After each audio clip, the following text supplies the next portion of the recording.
शक्ति वंदन अधिनियम के संशोधित बिल को गिराने के बाद कांग्रेस पार्टी ने जिस तरह से अट्टहास किया, जिस तरह से जश्न मनाया, शायद वही झेप है। उसे मिटाने के लिए वो जगह जगह घूम रहे हैं और लगातार भ्रम फैलाने का काम कर रहे हैं। सबसे पहली बात, जो हमारी कल एक महिला आक्रोश पदयात्रा निकली, उसमें जिस तरह से अपार समूह हमारे साथ था, जिस तरह से जन समर्थन हमारे साथ था, महिलाएं हमारे साथ थी, उस पर क्वेश्चन उठाना।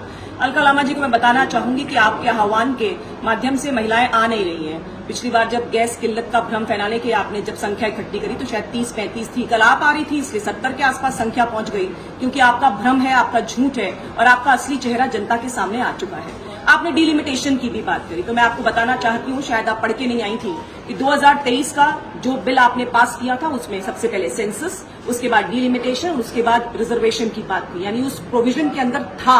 अगर आपको प्रॉब्लम थी डिलिमिटेशन से तो उसी समय क्वेश्चन राइज करना था और उस समय कुछ किया नहीं और अब आप भ्रम फैला दिए लगातार। राज्यसभा के अंदर 2010 में आपने इसको पारित कराया, लेकिन लोकसभा के अंदर इसको पेश ही नहीं कर पाए, यानी कहीं ना कहीं नीयत में खोट थी। और मैं आपको याद दिला दूं, जब राज्यसभा में आपने इसको पारित कराया था तो वो भारतीय जनता पार्टी थी जिन्होंने सपोर्ट किया।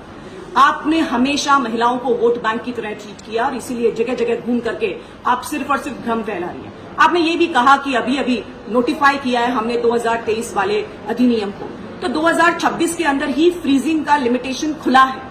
जब 1976 में पहली बार ये फ्रीज हुआ, लगातार 50 साल तक, ये 2026 तक जो बाउंड्रीज है उनको फ्रीज कर दिया गया। जब फ्रीजिंग खुलेगी तभी तो डिलिमिटेशन हो पाएगा और उसके लिए नोटिफाई हुआ है। उससे पहले हमने जो प्रोसेस है उसको चालू कर दिया। आदरणीय गृह मंत्री जी ने संसद में इस बात को बताया कि जनगणना शुरू हो चुकी है, उसका प्रोसेस स्टार्ट हो चुका है और जो वादा 2023 के अंदर किया था आदरणीय प्रधानमंत्री जी ने, उसको जरूर लागू करेंगे।